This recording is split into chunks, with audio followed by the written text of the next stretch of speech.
This is an early unboxing of the iQOO Z11, which is set to launch on March 26.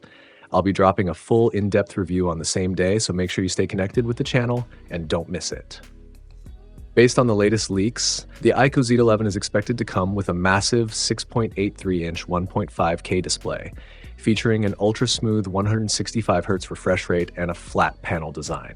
It's said to be powered by the Dimensity 8500 processor, paired with up to 16 gigabytes of RAM and 512 gigabytes of storage.